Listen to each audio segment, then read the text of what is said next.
Salmo 106. Os pais nem sempre foram bons exemplos da jornada com Deus.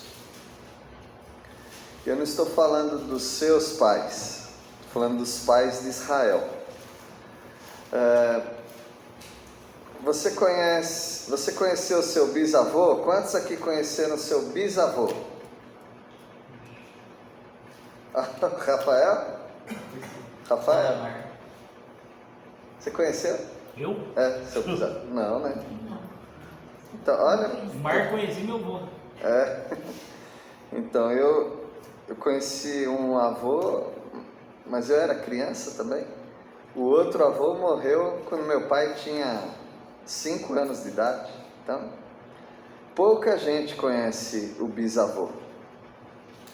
Mas a nação de Israel é a única nação do mundo,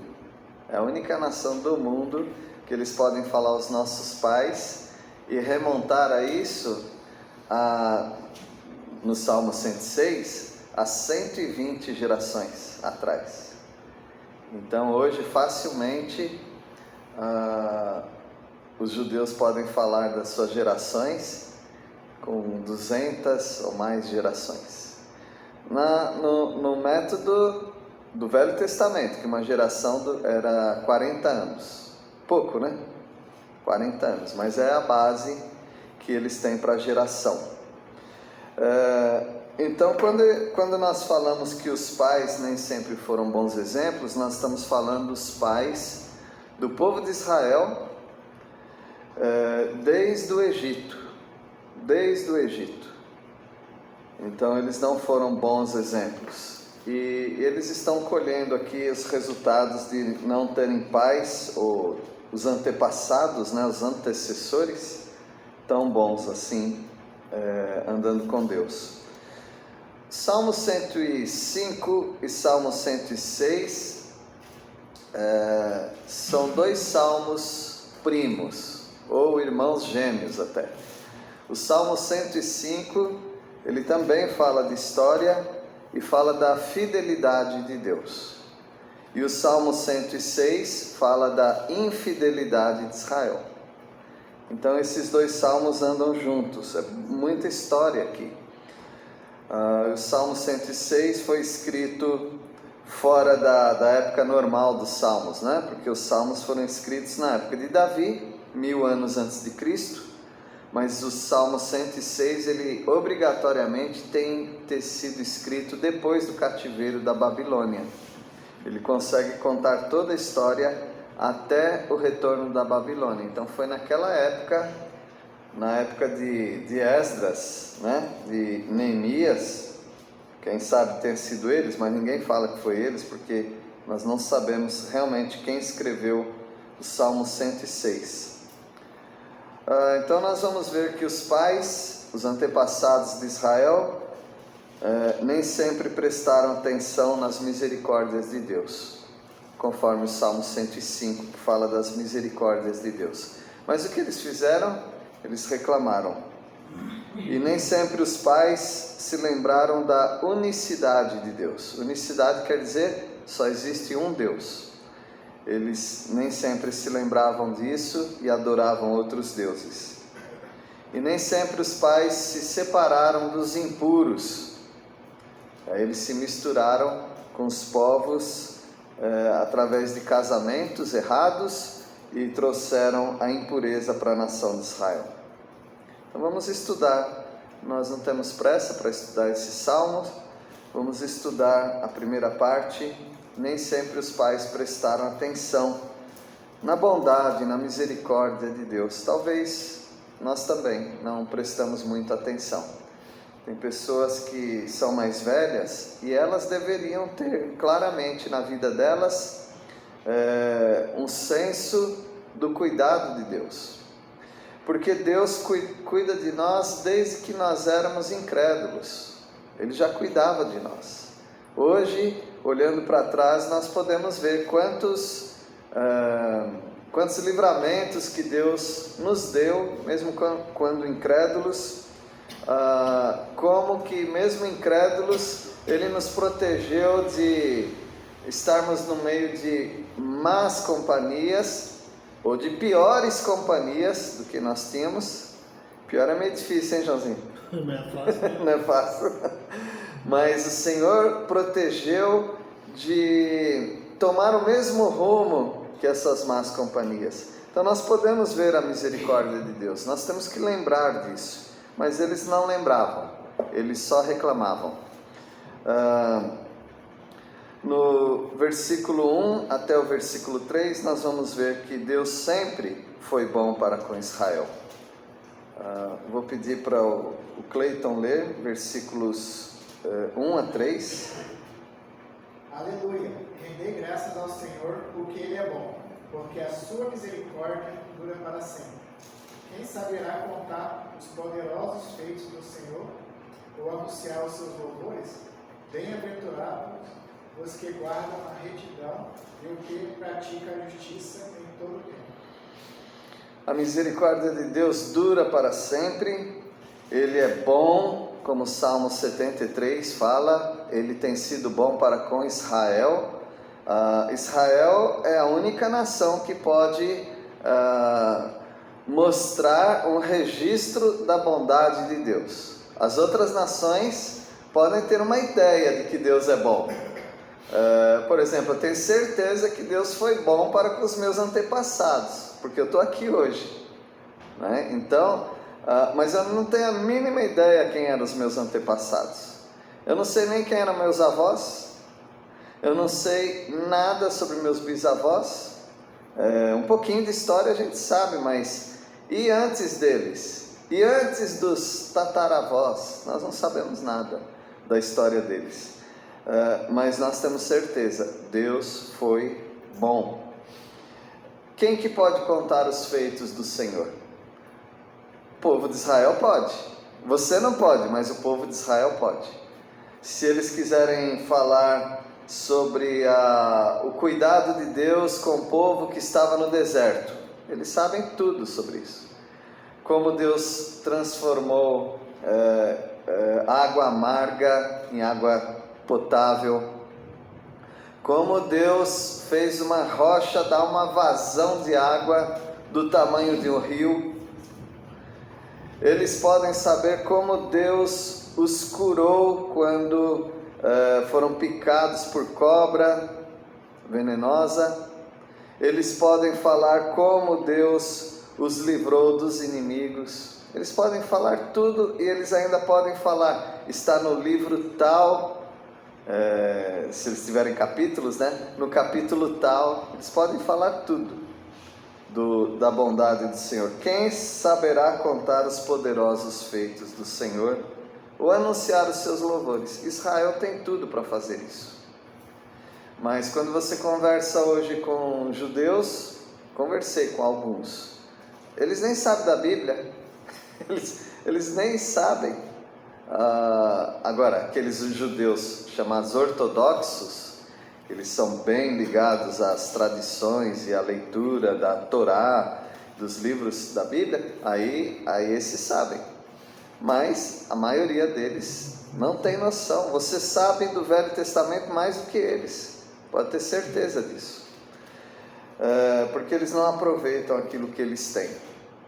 Mas o Senhor está dizendo que eles seriam muito felizes se eles praticassem a justiça em todo o tempo, porque eles têm condições para isso, só de olhar a história passada. E Deus continuou sendo bom para com Israel. Deise, você pode ler os versículos 4 até 6. Lembra-te de mim, Senhor, segundo a tua boa vontade para com teu povo. Visita-me com a tua salvação, para que eu veja o bem de teus escolhidos, para que eu me alegre com a sua alegria do teu povo, para que me regozije com a tua herança. Nós pecamos como os nossos pais, cometemos iniquidade, andamos perversamente. O salmista, ao mesmo tempo que ele vai lembrar da história de Israel, ele pede para que Deus lembre dele e do povo dele. ele se coloca numa coletividade, ele se coloca como um junto com o povo dele, até o ponto dele falar: nós pecamos. Eu não sei os pecados que ele tinha, mas ele pegou todos aqueles pecados do passado e ele trouxe para si. É como se ele tivesse reclamado do maná, é como se ele estivesse no lugar de Moisés, ferindo aquela rocha quando deveria falar. Então ele assume para si os pecados. Interessante, quando nós lemos Neemias e lemos Esdras, eles fazem a mesma coisa: nós pecamos. Daniel também fala isso: nós pecamos. E quando um povo é muito ligado em comunidade, como é a nação de Israel, eles têm a obrigação de falar: nós pecamos, né? E aqui nesses versículos que foram lidos, ele tem a esperança que Deus o visite agora com a salvação. Por quê? No contexto nós vamos ver que eles acabaram de sair do cativeiro da Babilônia. Então ele quer essa salvação para que eles não repitam os pecados dos seus antepassados, para ver a prosperidade dos escolhidos. Os escolhidos são o povo de Israel. Agora nós vamos para o versículo 7. Nós vemos que Deus salvou Israel no Mar Vermelho. Aqui não vai falar Mar Vermelho, não vai falar esses incidentes, esses eventos que eu vou mencionar, mas se você é um bom leitor da Bíblia, e hoje eu sei que as pessoas que estão aqui são bons leitores da Bíblia, você já vai pegar quais são esses eventos. Então vamos ler do 7 até o 11. Eu vou pedir para o João Tonini ler o 7 e o 8, e o colega dele aí da mesma idade vai ler o 9, o 10 e o 11. Nossos pais no Egito não atentaram às tuas maravilhas, não se lembraram da multidão das tuas misericórdias, e foram rebeldes junto ao mar, o Mar Vermelho. Mas ele os salvou por amor do seu nome, para lhes fazer notório o seu poder. Repreendeu o Mar Vermelho e ele secou, e fez-os passar pelos abismos, como por um deserto. Salvou-os das mãos de quem os odiava, os reviu no poder do inimigo. As águas cobriram os seus opressores, nenhum deles escapou. Bom, desculpa, irmãos, eu dei a informação errada aqui, que não é mencionado, né? Os outros acontecimentos não, mas o Mar Vermelho sim, é mencionado aqui. O Mar Vermelho, não tem dúvida nenhuma. Deus salvou o povo de Israel. Deus amava o povo, mas ele salvou, a Bíblia diz que é por causa do amor do próprio nome de Deus, para que o nome de Deus não fosse envergonhado. Senão seria literalmente aquele ditado, né? Nadou e morreu na praia, né? Porque depois de 10 pragas o povo ia morrer no mar, então o nome de Deus ia ficar mal, né? Mas Deus honrou o próprio nome dele, salvando o povo do Egito, atravessando o Mar Vermelho e o povo chegando até o deserto. Aí no deserto já é outra história, como que o povo tratou Deus, né? Então você vai encontrar o incidente do Mar Vermelho em Êxodo capítulo 14. Aí tem todos aqueles detalhes das rodas das carroças dos egípcios emperrando, e depois o povo o exército de Faraó sendo afogado no Mar Vermelho. Deus cuidou do povo, a grande misericórdia do Senhor. E Deus cuidou também de Israel no deserto. Nós vamos ler agora dos versículos 12 até 16. Joãozinho, você pode ler? 12 a 16. Então, finalmente, os israelitas confiaram em Deus e lhe deram louvor, cantando hinos. Mas que tristeza! Logo se esqueceram dos milagres de Deus e não tiveram paciência para esperar a sua vontade. Exigiram que Deus lhes desse o que seus apetites pediam. Com sua cobiça lá no deserto, abusaram da paciência de Deus. Deus atendeu os pedidos do povo, mas como castigo, mandou uma doença que se espalhou entre eles e matou muita gente. Mais tarde tiveram inveja de Moisés como líder e de Arão, o homem escolhido por Deus para ser representante do povo perante ele. Ele sintetizou aí em poucos versículos a rebelião do povo de Israel no deserto. Então, depois de todas as bênçãos que Deus deu para Israel, Deus sendo bom para Israel, Deus fazendo o povo passar pelo Egito, passar pelo Mar Vermelho, cantar o cântico de Moisés, Miriam tocando tambor, dançando, e o povo de Israel se alegrando. Quando eles chegam no deserto, na jornada, aí eles começam a reclamar muito. Tudo era motivo de reclamação. E quando nós lemos sem aquele senso crítico demasiado contra Israel, a gente chega a uma conclusão. Eu acho que eu ia reclamar também. Porque a gente reclama quando faz frio, quando faz calor. A gente reclama da comida. A gente reclama de um monte de coisa. Por que que lá no deserto, que era muito mais difícil do que as nossas vidas hoje, nós não iríamos reclamar? Provavelmente nós reclamaríamos também. Mas Deus cuidou.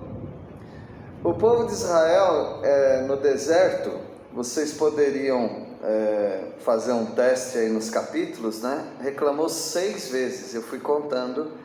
Êxodo 15, Êxodo 16, Êxodo 17, Números 11, Números 13 e Números 20.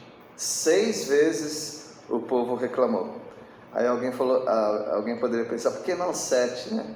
Porque na Bíblia 7 é o número perfeito, lembra de Deus, e 6 é o número do homem. Então, talvez, né, na numerologia bíblica, né, na simbologia talvez seja isso, mas eu não tenho certeza. Então, o que eu sei é que eles reclamaram 6 vezes, mas Deus cuidou deles mesmo assim.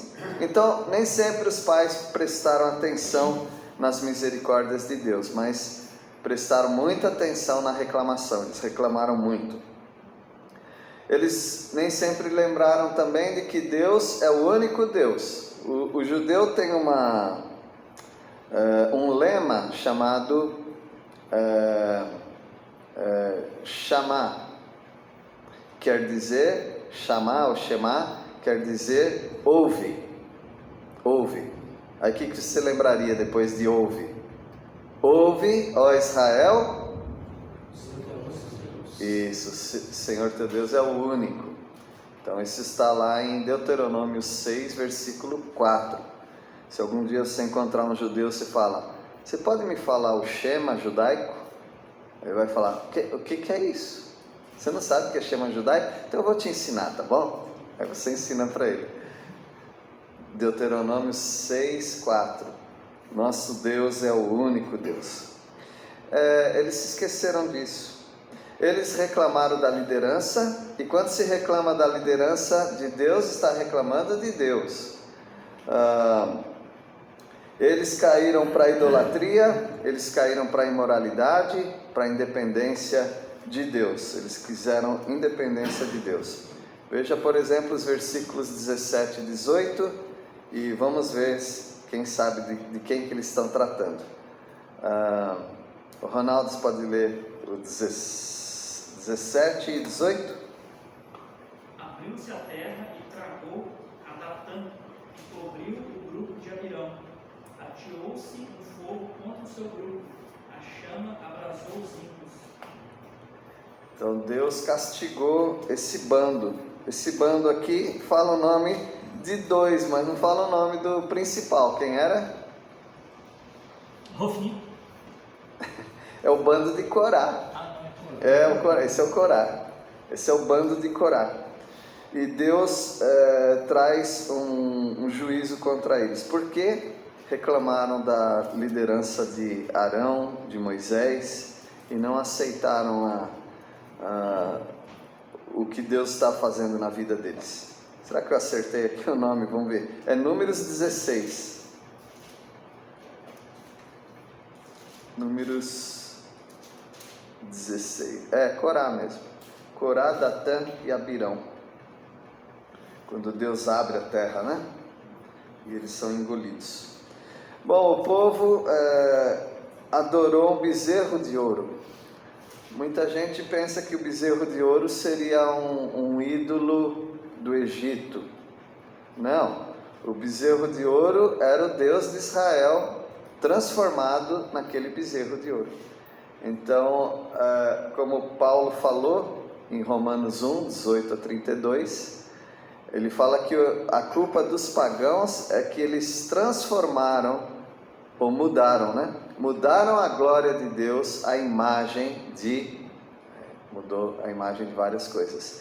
Então o que Israel fez foi transformar a glória do Deus único num animal, num bezerro de ouro.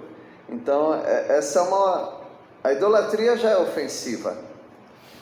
Você adorar um Deus qualquer, mas você pegar o seu Deus verdadeiro e transformá-lo num objeto, parece que a idolatria se torna mais grave ainda. E foi o que eles fizeram. Versículos 19 a 23. Então vou pedir para o Jonas e a Val lerem 19 a 23. Aí vocês decidem quem vai ler mais, quem vai ler menos. Em Horebe fizeram o bezerro e adoraram o ídolo fundido. E assim trocaram a glória de Deus pelo simulacro de um novilho que come erva. Esqueceram-se de Deus, seu Salvador, que fizera grandes coisas no Egito, maravilhas na terra de Cão, coisas tremendas no Mar Vermelho. 23 também. Tê-los-ia exterminado, como disseram, se Moisés, seu escolhido, não se houvesse interposto, impedindo que sua cólera os destruísse. Então Deus julgou o povo esqueceu da unicidade de Deus, que Ele é o Deus único. Onde vocês encontram aqui que eles não adoraram simplesmente um Deus egípcio, mas eles mudaram a glória do Deus de Israel? Onde que vocês veem isso?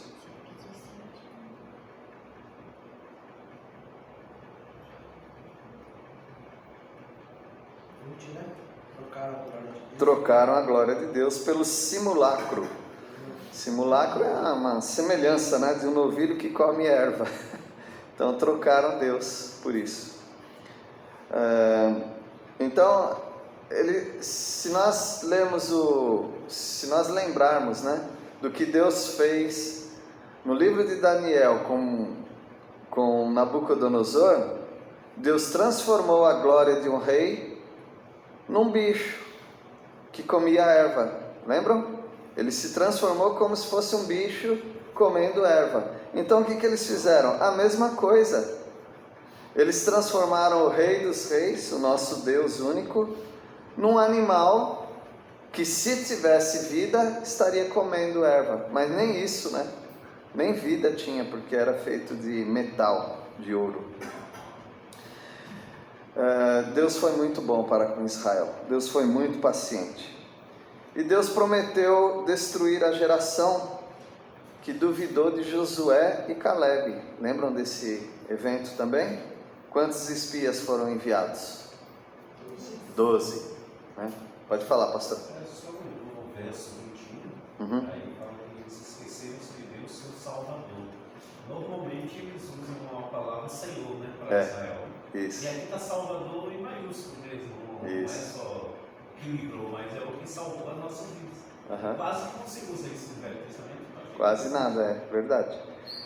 Salvou do Egito, né? E o Egito, para nós, a travessia do Mar Vermelho é para nós o momento da nossa salvação, quando saímos do mundo e entramos para o reino do Senhor, para a igreja. Versículos 24 até o 27, vou pedir para o casal ali, João Mendes e Zenita, lerem 24 até 27.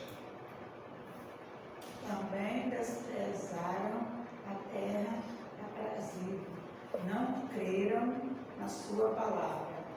antes murmuraram nas suas tendas e não deram ouvidos à voz do Senhor. Então lhes jurou Simão Elisa, que os havia de arrasar no deserto, e também derribariam entre as nações as suas descendências, e os desprezaram por outras terras. Aqui não fala que é de Josué e Calebe, mas quando você vai olhar o texto de Números 14, foi exatamente o que aconteceu.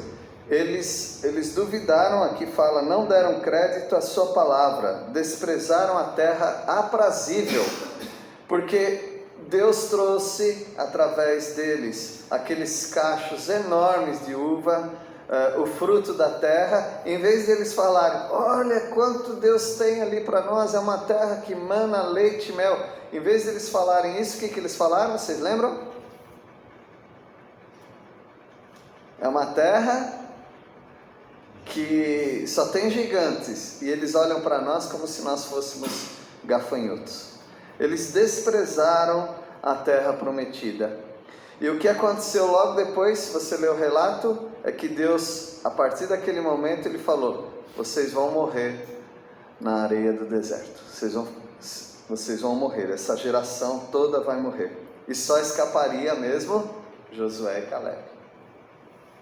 Então Deus julgou esses incrédulos na época de Josué e Calebe. Então é mencionado aqui nesses versículos, embora não fale isso, né? No versículo 28, a partir do 28, nós vamos ver que Deus matou 24 mil homens, porque eles caíram na idolatria e na imoralidade proposta por um homem. Que homem é esse? Balaão. Isso. O Arão foi lá atrás do bezerro, né? Então, versículo 28 a 31. Pastor João Melo não leu ainda, leu? Não. Então pode ler 28 a 31, por favor. Sujeitaram-se ao culto de Baal Peor, e comeram sacrifícios oferecidos a ídolos mortos. Provocaram a ira do Senhor com seus atos, e uma praga irrompeu no meio deles. Mas Finéias se interpôs para executar o juízo, e a praga foi interrompida. Isso lhe foi acreditado como um ato de justiça, que para sempre será lembrado por todas as gerações. Na época de Baal Peor, eles comeram sacrifícios. Por que eles comeram esses sacrifícios? Porque eles se uniram às Moabitas, que o Balaão não conseguiu amaldiçoar, mas ele conseguiu fazer isso. Então, trazer as Moabitas para seduzir os homens de Israel, e com isso eles aceitaram a idolatria dos Moabitas. E aqui a palavra de Deus diz, comeram sacrifícios dos ídolos mortos, ídolos que nada são. Então provocaram a ira do Senhor. E aqui não tá bom? Mas você pode conferir lá no texto que se encontra em Números 25, morreram 24 mil pessoas. Às vezes você vai encontrar 25 mil, agora eu esqueci se é 23 mil, que às vezes você vai encontrar, é porque num dia só morreram 1000, e depois morreram mais pessoas. E Finéias foi uma bênção aqui. Irmãos, o que eu vou falar aqui talvez vocês nunca ouviram, tá? Quando se lê que a sua fé foi imputada por justiça, de quem que todo mundo lembra? De Abraão, porque a Bíblia menciona isso em Romanos 4. Mas a mesma coisa que Abraão fez, Finéias fez. Porque Finéias foi muito sábio ali, e por causa dele cessou a peste, e isso foi imputado por justiça para a família de Finéias. Então Deus honrou esse homem de Deus. E Deus proibiu Moisés de entrar na terra. Veja, nós estamos falando do pecado dos pais, que são os judeus, mas agora a gente fala do líder dos judeus. Até Moisés foi contaminado por causa do pecado de Israel. Então nós vamos ler o versículo 32 e 33. A Idene, pode ler? Depois o indignaram nas águas de Meribá, e por causa deles sucedeu mal a Moisés, pois foram rebeldes ao Espírito de Deus, e Moisés falou irrefletidamente. Aí o autor do Salmo. Quem é? É o Moisés. É o Moisés. Podia ser o Finéias, né? Não é o Finéias, não. Mas não pode ser, Josinho, porque esse salmo não pode ter sido escrito. Não estraga. Porque, olha, a versão. Tem uma outra versão, mas o irritaram tanto que ele falou sem pensar. Só Moisés que escreveu. Só Moisés falaria mal dele mesmo, né? Não, mas ele está tentando justificar, né? Não falei sem pensar. Então, cada um tem a sua parte do erro. Cada um é responsável pelo seu erro. O povo de Israel errou e Moisés teve a sua parte também do erro, e por isso então não pôde entrar na terra de Canaã. Nem sempre os pais lembraram que Deus é o único Deus, e nem sempre os pais se separaram dos impuros, eles se misturaram. Aqui a gente já começa a entrar no livro de Juízes, né? Versículos 34 até 44, então a Tânia vai ler 3 versículos. Cleiton, você já leu? Já leu? Quem que não leu ainda? O Rafael e o Pedro, né? Então a Tânia vai ler 3 versículos, 34, 35 e 36, aí os dois lá vão ler até o 44. Prestem atenção na leitura. 34. Não exterminaram os povos como o Senhor lhes ordenara. Antes se mesclaram com as nações e lhes aprenderam as obras. Deram culto a seus ídolos, os quais os converteram em laço.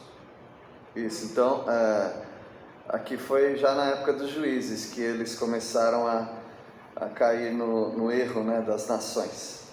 Aí vocês dois podem ler até o 44. Pois imolaram seus filhos e suas filhas aos demônios e derramaram sangue inocente, o sangue de seus filhos e filhas, que sacrificaram aos ídolos de Canaã, e a terra foi contaminada com sangue. Assim se contaminaram com as suas obras e se prostituíram nos seus feitos. Acendeu-se por isso a ira do Senhor contra o seu povo, e ele abominou a sua própria herança. Os entregou ao poder das nações sobre eles, dominaram os odiados. Também os oprimiu os seus inimigos, sob cujo poder foram subjugados. Muitas vezes os libertou, muitas vezes os provocaram com seus conselhos e por sua iniquidade foram abatidos. Olhou-os, contudo, quando estavam angustiados e lhes ouviu o clamor. Isso é todo o livro de Juízes, né? Lembram daquele reloginho? Então Deus libertava o povo desobedecia, clamava, daí Deus mandava os inimigos, o povo clamava, Deus libertava, e aquele ciclo, né? E notem que o versículo 38 está falando de Moloque, que eles entregavam seus filhos como sacrifício aos ídolos de Canaã, e eles matavam diante de Moloque. Agora, os livros de Reis e Crônicas, eles falam o restante dos versículos. Eles mostram os castigos dos cativeiros. Foram 2 cativeiros, da Assíria e da Babilônia. E esse autor, ele viveu até o final do cativeiro da Babilônia para poder contar essa história para nós. Todas essas histórias, né? Então, por isso tem que ser alguém que viveu até aquela época, né? São os versículos 45 a 48. Acho que todo mundo já leu, né? Então cada um pode ler um versículo que quiser. 45 até o 48. Lembrou-se da aliança que tinha feito com eles, e por causa do seu amor fiel, deixou de castigá-los. Fez também que lograssem compaixão de todos os que os levaram cativos. Salva-nos, Senhor nosso Deus, congrega-nos de entre as nações, para que demos graças ao teu santo nome e nos gloriemos no teu louvor.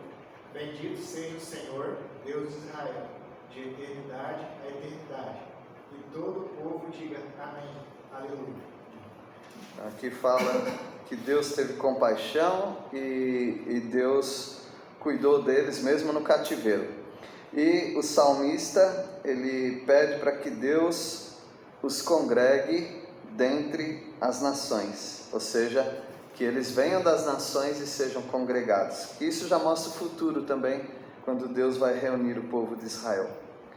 Irmãos, é um salmo muito histórico, é um salmo que quem não conhece nada do Velho Testamento pode ler os Salmos 105 e 106, que você vai ter todo o resumo da história de Israel.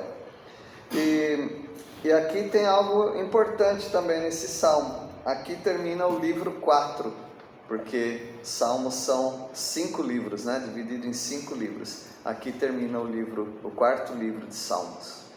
Que Deus abençoe os irmãos, que esse salmo seja um incentivo para nós não pararmos de ler a Bíblia, né? Eu já leio a Bíblia há muitos anos, como muitos aqui, e a gente se perde nos detalhes. Ninguém aqui, não sei se tem alguém aqui que nunca erra nada, né? Mas a gente perde os detalhes. Qual nome está ligado com o outro? Qual é o evento? A gente sempre troca. Então imagina... crentes de 40, 50 anos ainda trocam. Imagina um crente de 1 ano, 2 anos, e aí ele não quer ler a Bíblia, ele não sabe absolutamente nada, praticamente nada, e a gente não está querendo se colocar acima deles, mas simplesmente que eles não podem ficar sem ler a Bíblia, palavra de Deus. Que Deus abençoe os irmãos. Vamos orar. Ó Deus, nós sabemos que tudo que foi escrito para o nosso exemplo, nossa advertência. E agradecemos a Deus porque esse salmo nos remete lá para trás, para a desobediência do povo, mas a grande misericórdia do Senhor. O Senhor tem feito a mesma coisa conosco e nós agradecemos por isso. Pedimos a Deus que não repitamos também tantos erros, ó Pai, mas que o Senhor, com Teu Santo Espírito, controle as nossas vidas para pecarmos cada vez menos. Nós oramos em nome de Jesus. Amém.